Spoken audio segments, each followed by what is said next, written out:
I'm Angel. If you're one of my amazing subscribers, welcome back. And if you're new to this channel, I hope that you hit that subscribe button down below and never miss another video. Okay, so a lot of people always ask me, do I have to take a bunch of medications now? I guess that having vertical sleeve surgery is attached to now having to take pills for the rest of your life. And there's some truth to that, but not like how people think. So I'm gonna just go through my medications and just my vitamins, everything that I have to take, and I'll just show you guys because it's not that big. So for right now, I have omeprazole, which helps with like ulcers, I want to say blood clots, things like that, just to make sure everything is flowing the way it's supposed to be flowing. I have to take one of these every single day. I'll show you what it looks like. It's like this purple and white pill, but it does open up. If you've seen one of my what I eat in a day videos, you'll see that it opens up and then there's a bunch of white dots. So you eat it with food, because you know you can't eat and drink at the same time. So I can't just swallow this pill. I have to like eat it. Well, I have to put it in food and eat it. So I take this once every single morning, but I only have to take this for 3 months and then I'm good. My body should be doing what it's supposed to do. So this is something you take every day, but only for 3 months. So that one don't really count. I had oxycodone that I had been taking for when I was first getting out the hospital and recovering within the first couple weeks, and stuff was hurting that Tylenol couldn't fix. But this is not a required thing you have to take.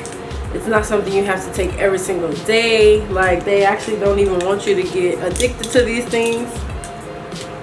So that's that don't count. Tylenol, which is what they give you, you don't have to take this every day. I'm the type of person, I don't like a bunch of chemicals. Like, I'm trying to transition to my most natural, waste-free, I think that's what it's called, lifestyle, somewhere along those lines. So chemicals and stuff like that, I don't really care for them, so I don't like to ingest them that much. And I know a lot of these drugs help, but they also be having like side effects and, you know, stuff like that. So I'm the type of person, if I'm in pain but I can tolerate it, I won't take any medicine. And actually my doctor also recommended that, like, if I'm in pain but I'm just like chilling at home, like not intense pain, you know, if it's intense pain I probably need to go to the hospital. But if it's just like regular, like a little ache, a little cramp, but I'm chilling at home, I'm not doing nothing, then don't take the medicine, because it's really no need. So this is not something that I have to take every single day, but it is something that I have, something that I take, and it's a medicine. So what is this? So this is ondansetron. I know I butchered that, but basically this for nausea. You're supposed to take it 3 times a day as needed. So my surgery was July 21st. Today is September 4th, and so I'm technically 6 weeks post-op today. So the further along, I don't know if this is everybody or if it's just me, but the further along I've been getting into my post-op journey, the more nauseous I have been becoming. So I have actually started taking the nausea medicine. I didn't take it for a long while, like it's a month and a half now, and I've just been needing it probably like after a month. These past couple 2 weeks have been kind of kicking my butt, and a lot of things have been making me nauseous, but I just feel like that's just because everything is kind of coming back into fruition. Like my body is like regular again, I can eat regular foods again. So I just think that my body is just trying to adjust. So everything makes me nauseous like a pregnant woman. So I've definitely been taking these, and you don't have to take it every single day, but you have it at your leisure. So these are the things that I have to take. So my mom sucks, and black families just be holding on to medical information, you know, because we hate the doctor, they hate the doctor, breaking cycles and stuff. So I didn't know I was anemic, and I found out that I'm extremely anemic. And then my mom was like, oh yeah, I'm anemic and so was your grandfather. Gee. And I'm just like, gee, thanks, Mom, thanks. That would have been good to know. So iron is something, you know, that you need. I have low iron. I don't even have low iron. I had like extremely low iron. And after you get the surgery, I can't remember all 3 things, but the doctor told me it was 3 things that are low. It's probably your protein levels. but I know it's your iron, and it's 2 other things. It's probably your iron, your protein levels, and something else. But being that after the surgery your iron is decreased tremendously, and I already had extremely low iron, they were talking about giving me an iron transfusion 2 weeks post-op after my surgery. So I went back to the doctor to do my transfusion, and instead of doing all that, I don't know if they just didn't want to do it, but they was like, well, just take these iron supplements, see how you're doing in your 3-month post-op after, you know, for your doctor visit. We'll check your iron levels and then see if we still need to give you a transfusion or not. So I have to take iron every single day. So the very last thing that I have is calcium. Now these taste good. This is a new flavor that I'm trying out. It is island fruit.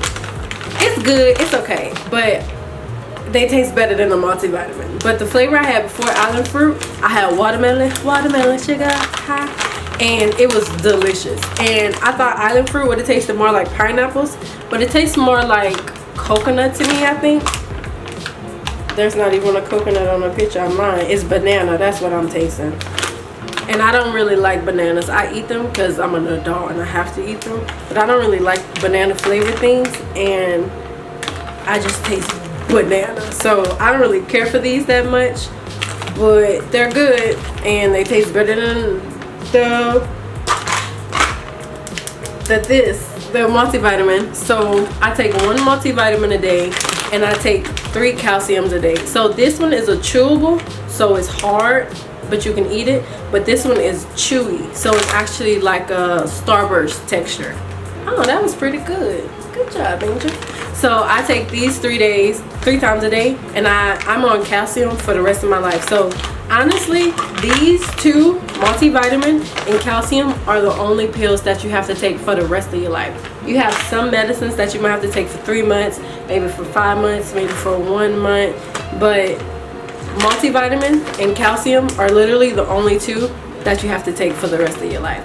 The only thing about these 2 is my multivitamin has iron in it, so I can take my iron pills with my multivitamin.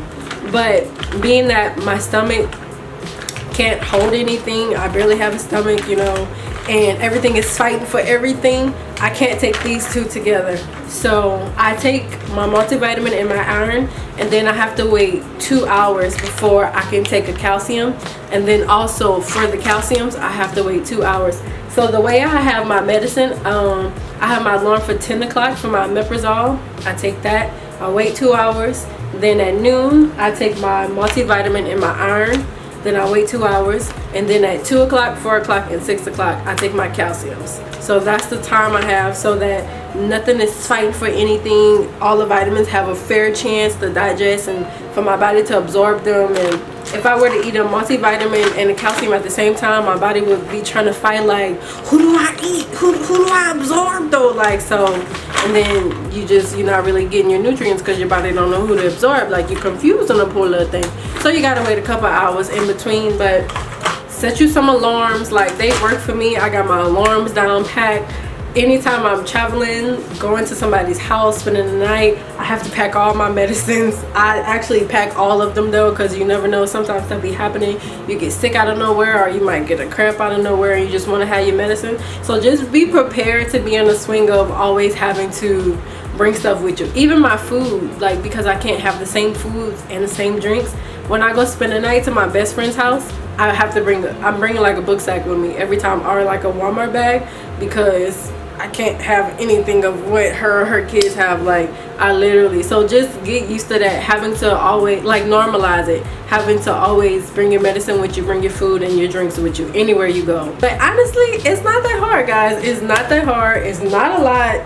Like, these aren't lifetime. The only 2 that are lifetime are my multivitamin and my calcium. Everything else is just for a couple months or as needed. So yeah, I hope that pretty much sums up you guys' assumptions of what the VSG aftermath looks like, and all the medicines that we have to take, that we're required to take for the rest of our life. I hope that you enjoyed this video. Thank you guys so much for watching. Feel free to comment down below any type of video that you would like to see next. And until next time, stay dope. Bye.